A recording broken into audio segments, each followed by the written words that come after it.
말씀 제목으로 설교하겠습니다. 에베소서 4장 11절로 12절 말씀 우리 한 목소리로 같이 봉독합니다. 에베소서 4장 11절로 12절 말씀 시작. 그가 혹은 사도로 혹은 선지자로 혹은 복음 전하는 자로 혹은 목사와 교사로 주셨으니 이는 성도를 온전케 하며 봉사의 일을 하게 하며 그리스도의 몸을 세우려 하심이라. 아멘. 요즘 같은 시기에 건강하시기를 주님의 이름으로 축원드립니다. 건강하려면 예방도 중요한데 면역 체계가 참 좋아야죠. 평소보다 식사 잘 하시고요. 또 비타민 잘 챙겨 드시고 과일도 많이 드시길 바랍니다. 여러분 좋아하는 과일이 어떤 과일이십니까? 저는 과일 중에서 사과를 참 좋아합니다. 제가 사과를 좋아하는 이유는 향이 과하지 않고 은은하게 퍼지고 또 한 입 탁 베물었을 때 그 팍 퍼지는 그 과즙, 또 아삭한 맛이 너무너무 좋아요. 그래서 제가 사과를 즐겨 먹는데 또 사과는 다른 과일에 비해서 껍질째 좀 씻어서 먹으면 껍질째도 그냥 즐겨 먹을 수 있기 때문에 참 좋아합니다. 제가 사과를 껍질째 한 입 탁 매물면서 종종 이런 생각을 합니다. 야, 이 사과의 껍질이 꼭 교회의 건물과 같구나. 여러분, 껍질이 있어야 알맹이가 오래 보존되는 것처럼 교회의 건물이 있어야 성도들이 온전하게 모임을 할 수가 있지요. 여러분, 오늘날에 들어와서 교회를 건물이라고 우기는 성도는 이제 거의 없을 거예요. 왜냐하면 성경적으로 볼 때에도 교회는 예수 그리스도를 구주로 고백하는 성도 개인, 나아가서 그렇게 고백하는 성도들의 모임인 줄로 믿습니다. 그래서 교회는 건물이 아니라 사람입니다. 한번 따라 하실까요? 교회는 건물이 아니라 사람입니다. 한번 더 따라 하시죠. 내가 곧 교회입니다. 아멘. 그럼에도 사람인 성도인 교회가 함께 모여서 모임을 지속하기 위해서는 반드시 함께 모일 수 있는 이러한 공간이 필요합니까? 필요 없습니까? 필요합니다. 마치 함께 가족이 살아가는 것을 가정, 홈이라고 하지만 그럼에도 그 가정의 가족들이 함께 머물 수 있는 집, 하우스가 반드시 필요한 것처럼 우리가 신앙생활을 하는 성도들이 함께 모여있는 이 교회가 건물이 너무너무 중요한 것이지요. 여러분, 미국에서는 다른 것 조금 없고 부족해도 집이 없는 것을 큰 불편으로 여기잖아요. 그러니까 여러분, 홈레스, 집이 없다는 거잖아요. 홈레스 딱 들으면 무슨 이미지가 딱 떠오릅니까? 사회적으로 소외받고 불쌍한 사람의 이미지가 확 떠오르잖아요. 집은 결코 가족이 아닙니다. 그저 건물에 불과합니다. 하지만 온 가족이 함께 생활할 수 있는 집이 꼭 필요한 것처럼 그럼 이것도 분명해요. 건물은 결코 교회가 아닙니다. 그러나 온 성도가 함께 신앙생활할 수 있는 교회의 당, 예배당이 정말 필요한 것이지요. 너무나도 감사하게도 오늘 오후에 우리가 헌당 감사 예배를 하나님 앞에 드리기로 예정하였습니다. 하지만 너무나도 안타깝게도 정말 모든 것을 다 준비해 놓았거든요. 예배 순서뿐만 아니라 드릴 선물, 식사, 예배 순서 하나 보여드릴 동영상, 우리 성도들도 정말 최선을 다해서 함께 기도하며 마음을 모았는데 익히 아시는 대로 혹시라도 발생할 수 있는 이 전염병의 예방을 위해서, 가능성을 차단하기 위해서 취소를 하고 연기를 결정했습니다. 여러분, 이번 질병이 다 아시는 대로 전염성이 너무너무 강하잖아요. 감기도 경험성이 있죠. 그러나 그 정도의 전염성과 아픔은 통제가 가능한데, 이것은 통제를 넘어서 한꺼번에 많은 사람이 아프게 되니까 문제가 되는 거죠. 이것을 커런시라고 하지 않습니까? 통화? 그냥 돈만 잘 통화가 되면 경제가 굴러가는 것이 아니라 이 질병도 통화가 되어야죠. 커런시가 돼야죠. 마치 이 댐에 물이 가둬져서 필요할 때마다 이렇게 통제가 되는 것이 우리에게 유익하지, 한꺼번에 수문이 열리고 홍수가 나면 얼마나 큰 재앙입니까? 지금 아파도 병실을 갈 수 없고 치료를 받을 수 없는 이 상황 속에서 우리가 나도 감염될 수 있다라고 하는 경각심을 가지고 하루라도 늦게, 내가 감염될지라도 하루라도 늦게 감염이 돼야 된다라고 하는 그 자세를 가지고 예방에 최선을 기울여야죠. 그래서 취소를 하게 되었지만, 그래도 우리가 하나님 앞에 헌당 감사 예배를 계획하면서 우리 모두가 어떠한 자세로 하나님께서 허락하신 이 귀한 공간을 하나님 앞에 올려드리면서 어떠한 자세로 감사를 할 것인지 오늘 말씀을 통해서 다시 한번 교훈받고, 이 어려운 시기에 말씀이 주는 교훈을 따라서 헌신하고 순종할 수 있는 우리 모두가 될 수 있기를 간절히 소원하는 것입니다. 먼저 한번 따라하시죠. 헌당 예배, 헌당 예배입니다. 오늘 본문 11절 말씀 우리 같이 읽을까요? 에베소서 4장 11절 말씀 시작.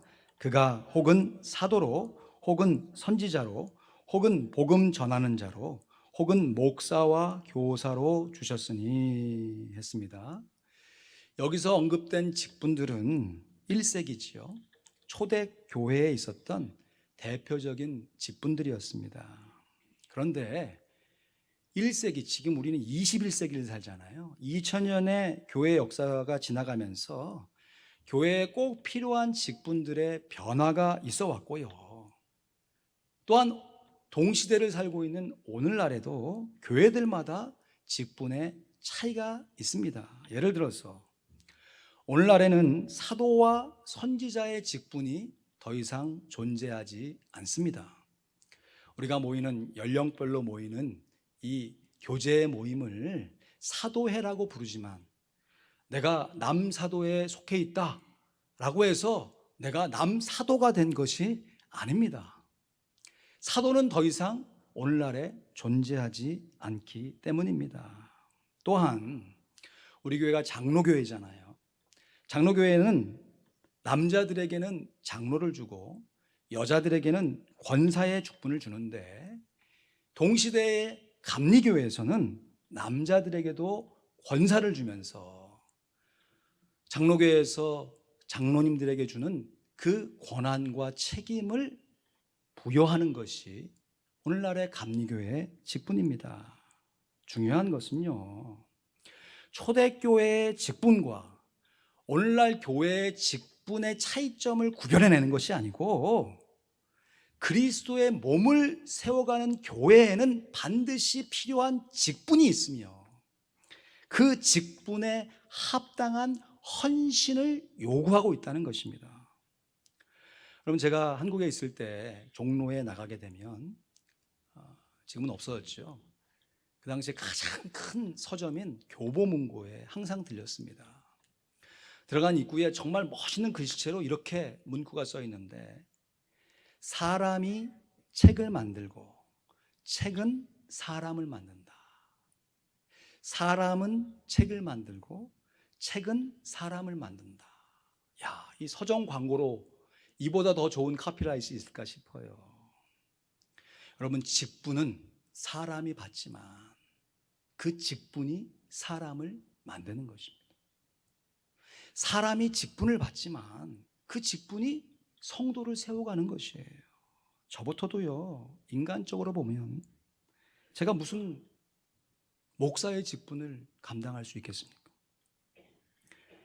목사의 직분을 받기를 원해도 받지 못하는 사람들도 있고요.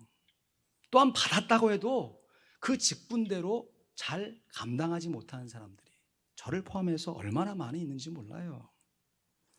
그럼에도 제가 목사의 직분을 받았기 때문에 그나마 이 정도로 사역하고 이 정도로 살아가고 있는 것이 아니겠습니까? 여러분, 이것은 저를 스스로 위로하는 것이 아니에요. 그냥 그냥 그렇고 그러니까 그렇게 살자 하는 말씀이 아니에요. 여러분, 정말 냉정하게 따져봐서 우리가 그리스도인이라고 하는 신분의 변화를 가져왔는데 그 신분에 걸맞는 수준의 삶을 여러분 살고 있습니까? 두 눈 똑바로 뜨고 당신 그리스도인답게 살고 있습니까? 라는 질문에 어느 누가 당당하게 예, 저는 그리스도인답게 살고 있습니다, 대답할 수 있겠어요? 그러나 이것을 뒤집어서 생각해 보면 내가 그리스도인이라는 신분의 변화를 하나님이 주셨기 때문에 그 신분의 수준에 맞는 삶을 살기 위해서 그나마 애쓰고 노력하는 삶의 결과가 이 정도의 모습이 아니겠냐 하는 것이에요. 요즘 새벽 기도에 주님은 나의 최고봉이라고 하는 참 멋진 묵상집으로 연일 묵상하고 함께 기도하고 있는데요, 글의 내용과 문체가 너무 좋을 뿐만 아니라 여러분, 특별히 우리 교회가 장로교회잖아요. 장로교회를 한마디로 요약하라고 하면 하나님의 은혜와 주권입니다.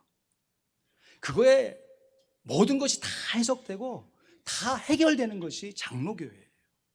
그런데 이 묵상집이요, 그렇게 하나님의 은혜와 하나님의 주권을 인정하고 살아? 그렇다면 우리들의 삶의 헌신과 순종은 어떻게 해야 되느냐? 하나님이 그 큰 은혜를 베풀어 주셨는데 우리가 어떠한 헌신으로 나가야겠는가? 우리 삶의 변화된 삶의 모습을 강력하게 요구합니다. 정말 얼마나 귀한 묵상인지 모르겠어요. 지난 한 주간도 하나님께 주신 비전, 말씀에 따라서 우리의 실생활 가운데 생활하는 순종의 모습을 어떻게 이루어갈 것인가를 제시하면서 우리 귀한 성도들이 다 헌신해야 할 것을 강력하게 요구하였습니다. 여러분, 헌신이 무엇입니까? 헌신, 드릴 헌자에 몸신자잖아요. 몸을 드리는 것이 헌신입니다. 그러므로 형제들아, 내가 하나님의 모든 자비하심으로 너희를 권하노니 너희 몸을 하나님이 기뻐하시는 거룩한 산제사로 드리라. 이는 너희의 드릴 영적 예배니라. 너희는 이 세대를 본받지 말고 오직 마음을 새롭게 함으로 변화를 받아 하나님의 선하시고 기뻐하시고 온전하신 뜻이 무엇인지 분별하도록 하라. 이것이 헌신이죠. 여러분, 우리의 영적인 생활은 참으로 신비합니다. 우리가 몸을 들었는데 하나님께서는 그것을 영적인 산제사로 여기시는 것이에요.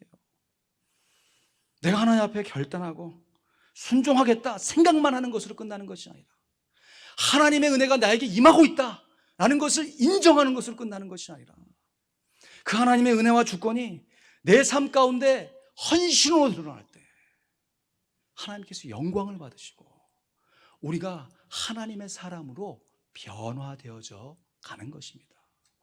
그렇다면 헌당은 무엇이겠습니까?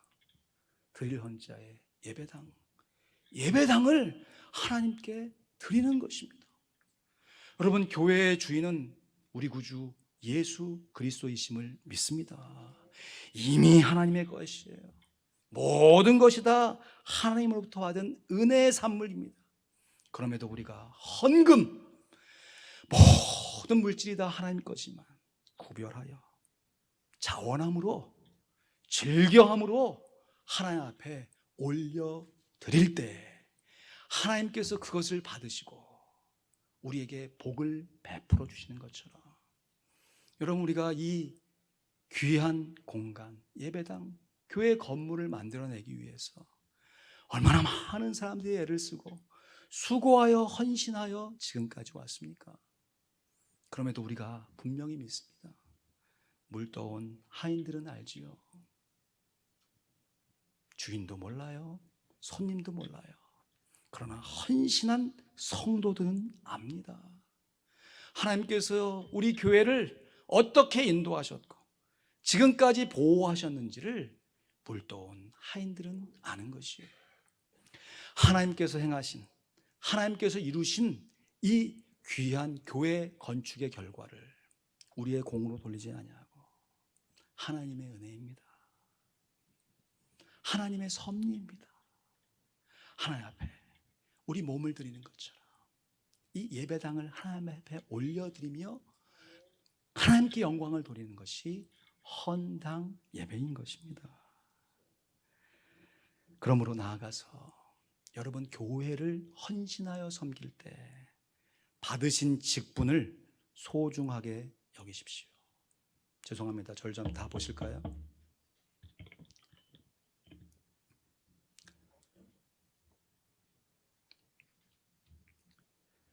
내가 받을 자격이 있어서 받았다는 착각에서 하루속히 벗어나십시오. 그리고 나 같은 자를 세워서 직분을 감당하게 하시는 하나님께 신령과 진정으로 예배를 드리십시오. 이것이 마음의 헌신일 뿐만 아니라 생각과 마음에서만 머무는 것이 아니라 실제로 손과 발이 움직여서 봉사의 일을 하십시오. 내가 이만큼 헌신하고 이만큼 헌신했다는 나 자신을 드러내는 것이 아니라 나로 하여금 이만큼이나마 헌신할 수 있도록, 이만큼이라도 봉사할 수 있도록 인도하여 주시고 은혜를 베풀어 주신 하나님께 영광을 돌려드리십시오. 두 번째, 감사 예배입니다. 한번 따라 하시죠. 감사 예배, 감사 예배입니다. 오늘 본문 12절 말씀 우리 같이 읽습니다. 12절 말씀, 에베소서 4장 12절 말씀 시작. 이는 성도를 온전케 하며 봉사의 일을 하게 하며 그리스도의 몸을 세우려 하심이라. 아멘. 참으로 신기합니다. 건강도 그래요. 여러분, 건강이라고 하는 이 무형의 단어를 우리가 어떻게 이루어갈 수 있겠습니까? 행복이라고 하는 이 무형의 단어를 우리가 어떻게 이루어낼 수 있죠? 건강을 그냥 직접 다이렉트리 이뤄낼 수 있는 방법이 있나요? 행복을 그냥 직접 취할 수 있는 방법이 있나요? 영적인 것을 우리가 직접 취할 수 있는 방도가 있나요? 아니요. 건강을 위해서 운동해야죠. 행복을 위해서 화목해야죠. 영적인 것을 위해서 우리의 몸을 헌신해야 합니다. 내가 봉사하고 내가 헌신했는데 그 헌신과 봉사의 결과가 자연스럽게 내 자신이 그리스도 안에서 온전함을 누려가는 과정과 결과가 되는 것입니다. 내가 뭔가를 배워야겠다, 열심히 노력하는 것도 중요하지만 그 수준이 지나가서 다른 사람을 섬기고 가리킬 때 내가 진짜 배워가는 것처럼 내가 교회에서 섬기고 봉사의 일을 했는데 그것이 성도를 온전케 만들어가는 것이에요. 놀라운 것은 이러한 봉사의 선순환, 섬김의 선순환이 일어나게 되면 섬기는 주체만 온전해지는 것이 아니라 그 섬김을 받는 대상도 온전하게 되어져 가는 것입니다. 우리가 착각하는 것이 있어요. 큰 착각에서 빨리 벗어나야 되는데요, 우리가 하나님 앞에서 온전해야 되지 하나님 앞에서 완벽해지는 게 아닙니다. 이 땅에 살아가면 우리의 삶은 하나님 앞에 온전, mature 되어가는 것이 하나님 앞에 perfect, 완벽해지는 게 아니에요. 물론 하나님께서 우리를 완벽히 하실 것입니다. 예수 그리스도께서 이 땅에 다시 오시고 우리가 그분의 형상을 새롭게 덧입게 될 때, 우리가 그의 계신 그대로를 보는 그 순간에 우리의 이 썩어질 몸이 썩지 아니할 온전한 모습을 입고 예수 그리스도처럼 완벽한 존재가 될 줄로 믿습니다. 이 소망을 가진 자마다 예수님의 깨끗하신 것 같이 자기를 깨끗하게 해가는 과정을 지나가는 것이죠. 그러나 때로는 우리가 완벽하지 못한, 완전하지 못한 자기 자신으로 인해서 낙심하고 실망할 때가 얼마나 많지요. 우리 하나님은 완벽하시고 실수가 없으신 좋은 하나님이신 줄로 믿습니다. 반면에 우리들은 완벽하지 않을 뿐만 아니라요, 실수가 없는 것이 아니라 오히려 실수가 많지요. 그래서 완전함 어울리지 않고요, 부족함, 연약함이 훨씬 더 잘 어울리는 존재들이에요. 그럼에도 하나님이 허락하신 직분을 따라서 헌신하여 다른 사람을 섬기고 봉사하는 그 과정 속에서 나도 모르게 조금씩 온전하여져 가는 것, 성숙해 가는 것이 그리스도의 몸을 세워가는 것입니다. 지난 1월에 우리 총신대 총장님 이재소 총장님 오셔서 우리 귀한 말씀을 주셨는데요, 하나님께서 우리에게 주신 여러 가지 좋은 것들을 한 단어로 요약하면 그것은 은혜라고 하는 단어이고, 그 은혜를 받은 우리들이 하나님께 드릴 수 있는 여러 가지 것들 중에서 그 모든 것을 다 포함할 수 있는 한 가지 단어가 무엇이냐? 그것을 감사라고 했습니다. 그래서 하나님은 우리에게 은혜를 베풀어 주시고 우리는 하나님 앞에 감사하는 것이 성도의 본분이 되는 것이에요. 여러분, 여기를 보시면 안 보이시겠지만 열어보면 컵에 물이 다 차지 않았어요. 제가 좀 먹었거든요. 컵에 물이 반 정도 차 있는 모습을 보고 아유, 물이 반밖에 없네? 라고 얘기할 수 있지만 동일한 컵을 바라보면서 물이 반이나 있네? 라고 평가할 수도 있다고 하는 것이에요. 아니, 여러분, 사기 그릇이고 안에 안 보이니까 내가 지금 이 물컵을 바라볼 수 있다는 것 자체로도 감사할 수 있는 줄로 믿습니다. 이렇게 따지기 시작하면 우리의 삶 가운데 감사해내지 않을 순간과 상황이 전혀 없는 것이에요. 물론 상황에 따라서 감사해야죠. 왜냐하면 감사할 분명한 상황 속에서도 자기 잘난 줄 알고 감사하지 않는 사람들이 의외로 많기 때문에. 그러나 상황에 따라서 감사한 것은 한결같지 않죠. 여러분, 우리 하나님이 상황에 따라서 은혜를 베푸시나요? 하늘에 떠 있는 햇빛이 먹구름에 따라서 햇볕을 주었다 안 주었다 하나요?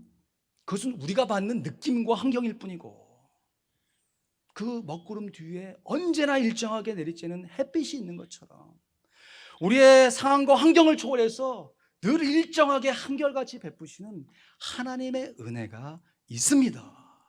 그러하기에 성도는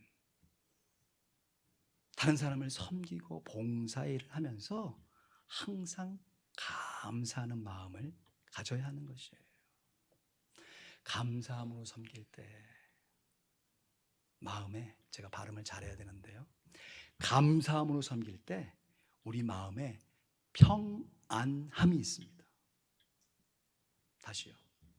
감사함으로 섬길 때 성도들의 마음에는 평안함이 있습니다. 여러분, 편안한 것과 평안한 것은 받침 하나 차이죠. 편안과 평안. 그러나 그 의미는 하늘과 땅처럼 큽니다. 그럼 상상해 보십시오. 하루 일과 정말 열심히 일해서 애쓰고 수고하여서 저녁에 와서 같이 한 가족이 맛있게 밥을 먹고 샤워하고 이제 잠자리 들기 전에 한 몇십 분 정도 자유시간을 누리면서 소파에 탁 누워가지고 그냥 몸을 편안하게 하는 그 모습을 상상해 보십시오. 얼마나 편안합니까? 그런데 그 순간에 해결되지 못한 어떤 관계의 어려움이라든지 장래의 염려가 내 마음 가운데 계속해서 찾아 들어와서 육신은 편안할지 모르는데 마음이 편치 않아요. 그러면 평안을 누리지 않는 거죠. 편안하지만 평안하지 않을 수 있고요, 평안하지만 편안하지 않을 수가 있어요. 진짜 중요한 것은, 좋은 것은 두 가지가 한꺼번에 올 때가 너무 중요하죠. 좋고, 그러나 어찌된 일인지 아니죠. 하나님께서 우리를 훈련시키시고 성도로서 온전케 되어가게 하기 위해서 이 두 가지를 한꺼번에 주시기보다 좀 띄엄띄엄, 우리가 앉아있는 것처럼 띄엄띄엄 주시죠. 그럴 때 나의 상황은 편안치 않더라 할지라도 하나님께 드리는 은혜의 감사가 늘 일정하기에 나의 마음이 한결같이 평안하다면 그 평안의 힘으로 편안치 못한 환경조차도 넉넉히 이겨 하나님 앞에 예배하며 감사할 수 있습니다. 여러분, 오늘 에베소 말씀이 그냥 딱 두 절만 떼어져서 생각하고 있지만 이 에베소 말씀이 6장까지 있는 옥중서신 아닙니까? 옥중서신. 지금 사도 바울이 갇힌 상황 속에서 에베소에 있는 성도들에게 보낸 편지가 에베소서잖아요. 진짜 그런지 한번 살펴볼까요? 여러분, 에베소 3장을 한번 살펴보십시오. 에베소 3장. 에베소 3장 우리 1절 말씀을 같이 읽습니다. 에베소 3장 1절 말씀. 이러함으로, 시작. 이러함으로 그리스도 예수의 일로 너희 이방을 위하여 갇힌 자 된 나 바울은. 여러분, 1절 2절 사이에 바울은하고 어떤 성경에는 점점점점점 마침표가 여러 개 찍혀 있는 성경이 있을 거예요. 없는 성경도 있고요, 대부분의 성경이 찍혀 있어요. 마침표가 몇 개 찍혀 있나요? 6개나 찍혀 있어요. 거긴 진짜 좋은 성경이네요. 일부 예배 때는 5개 찍혀 있다는 분까지 봤는데, 여러분, 마침표가 아닙니다. 이거는 사도 바울이, 제가 만약 사도 바울이라면 감히 지금 여러분을 위해 편지를 쓰는데,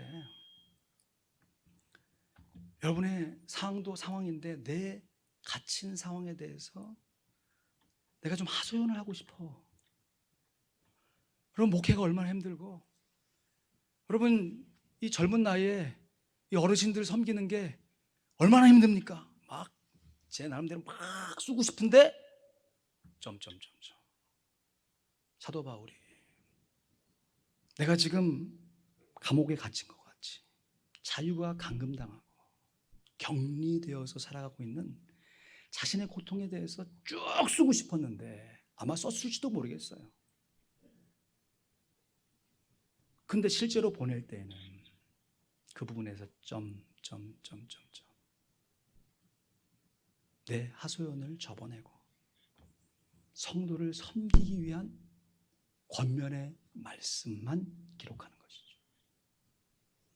여러분, 우리가 살면서 하고 싶은 말, 많고 많은 말 다 쏟아내면요, 그 당시에는 후련할지 모릅니다. 우리도 감정의 동물이니까. 그러나 그것을 하나님 앞에 갖고 가서, 하나님, 도대체 이것이 어찌된 일입니까? 하나님 앞에 탄원도 하고 또 기도 가운데 불평도 하지만 마침내 아무것도 염려하지 않고 오직 모든 일에 기도와 간구로 우리의 구할 것을 어떻게 알아야 돼요?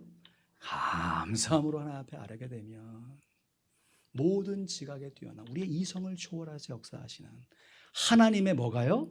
평강이 그리스도 예수 안에서 우리의 마음과 생각을 지켜주십니다. 제 얘기가 아니잖아요. 하나님의 말씀이잖아요.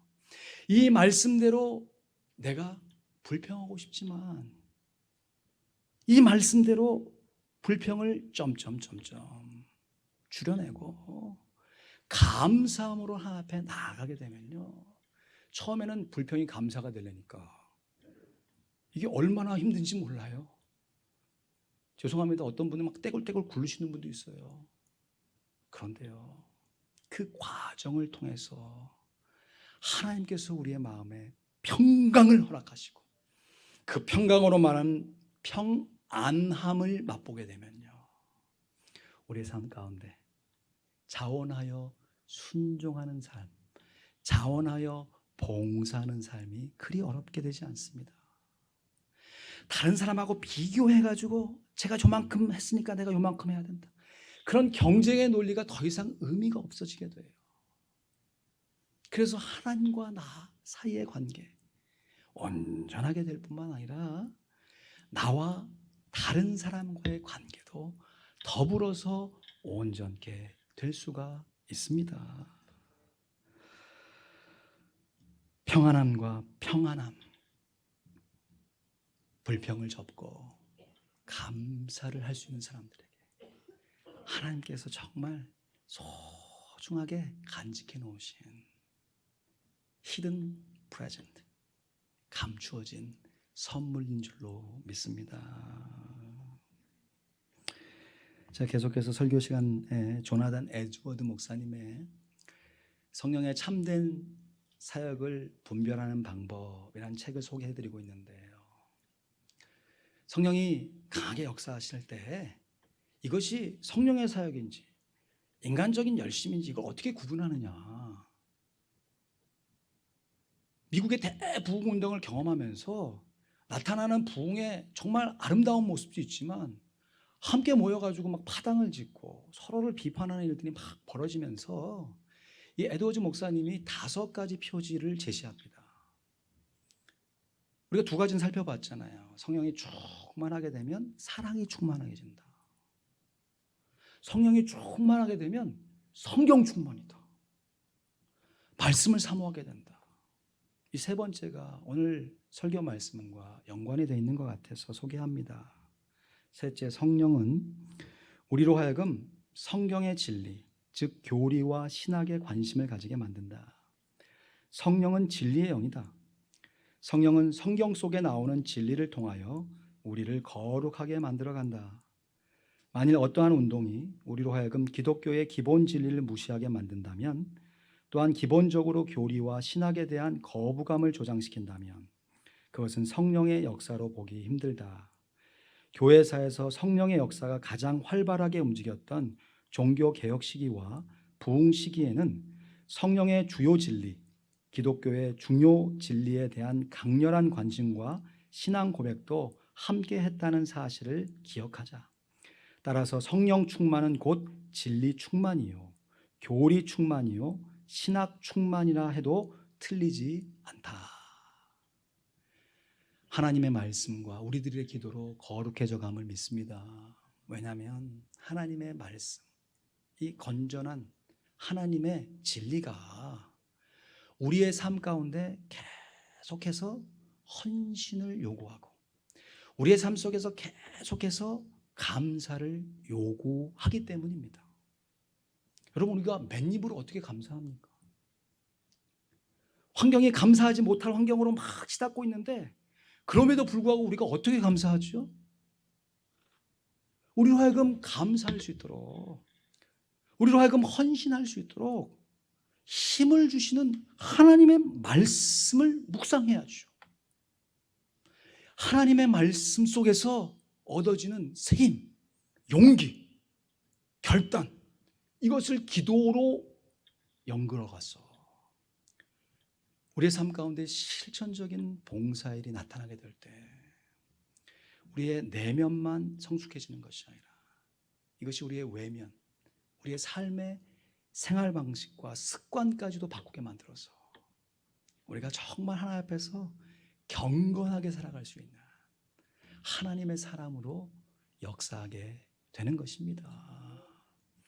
여러분 주보에 있는 캠페인 한번 좀 꺼내 보실까요?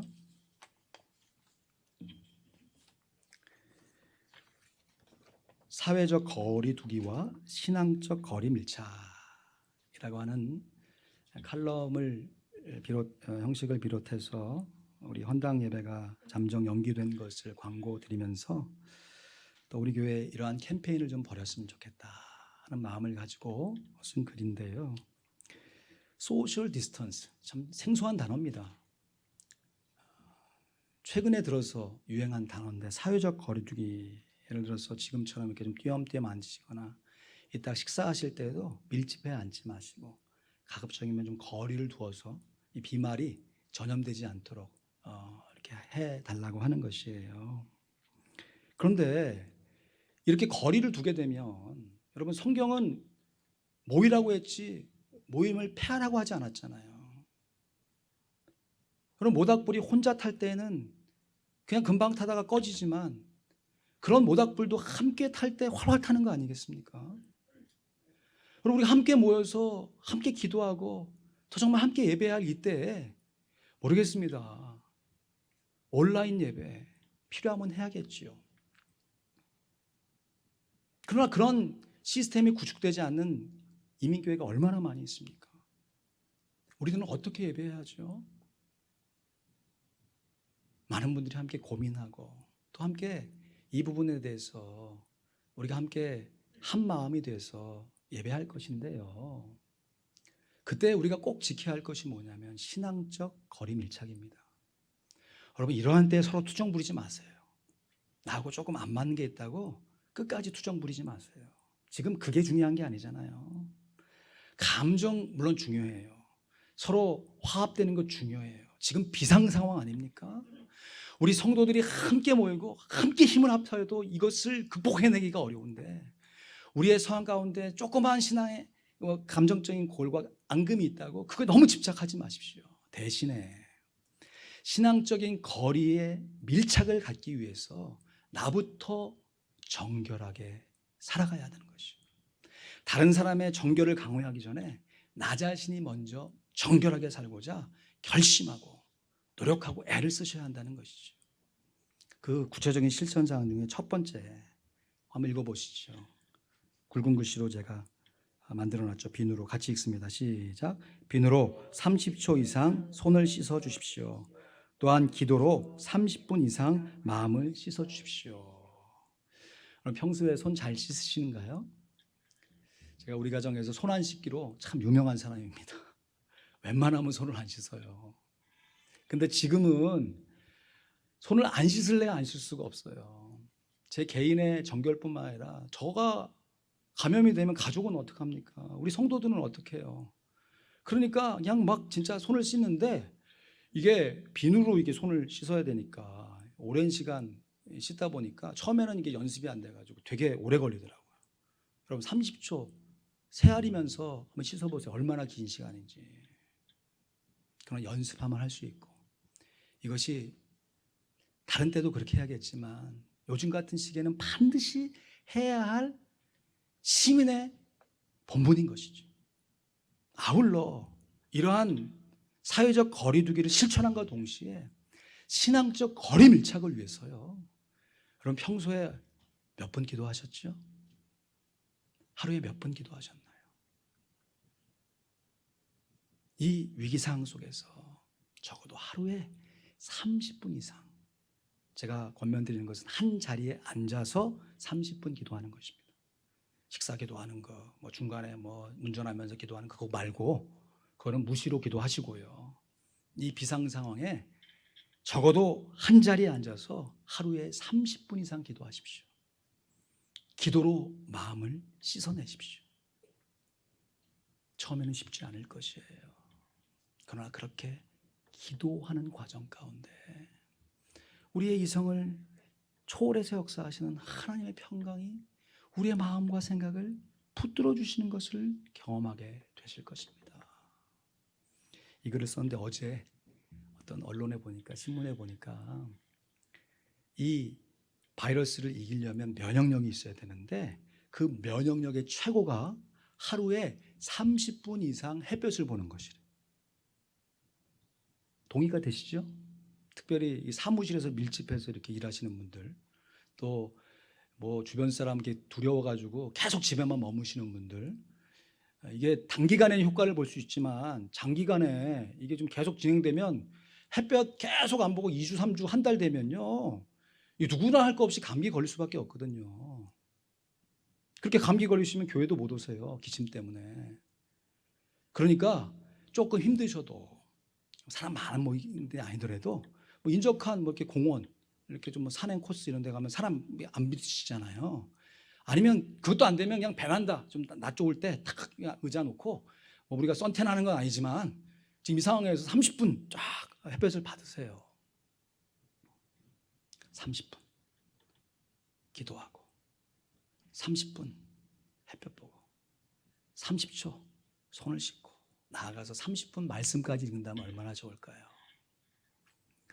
하나님께서 우리로 하여금 이 어려운 상황을 지나가게 허락하신 것을 인정하면서 우리가 하나님 앞에 어떠한 헌신과 어떠한 감사로 하나님 앞에 예배할 것인지를 우리가 새롭게 새기기를 간절히 소원합니다. 말씀을 맺습니다. 다시 한번 말씀드립니다. 교회는 성도이지 건물이 아닙니다. 교회는 건물이 아니라 성도입니다. 그럼에도 열매의 껍질이 있어야 그 알맹이가 오래도록 잘 보존될 수 있는 것처럼, 교회에 건물이 있어야 성도들이 함께 모일 수 있는 신앙생활을 잘해갈 수 있습니다. 여기까지 인도하신 하나님 앞에 진심으로 감사를 드리고 영광을 올려드립니다. 여러분, 받은 직분을 소중하게 여기십시오. 모든 것이 하나님의 은혜임을 고백하며 감사하는 삶을 살아가십시오. 온전한 성도는 헌신된 성도요, 감사하는 성도임을 잊지 마십시오. 이렇게 날마다 우리가 하나님의 뜻에 순종하게 되면 나도 모르는 사이에 하나님의 선기온, 선하시고 기뻐하시고 온전하신 뜻이 무엇인지, 내게 처해진 각 사람의 삶에 꼭 필요하고 알맞는 하나님의 뜻이 분별되어져서 우리가 어디에 있든지 누구를 만나든지 무엇을 하든지 하나님의 뜻에 순종하여 하나님 앞에 영광을 돌리게 될 것입니다. 그 과정 가운데 임하시는 하나님의 감추어진 선물, 하나님의 평안이 우리 귀한 성도들의 심령과 가정과 일터와 관계 안에 아름답게 역사하게 되길 우리 구주 예수 그리스도의 이름으로 간절히 축원드립니다. 아멘. 기도하겠습니다.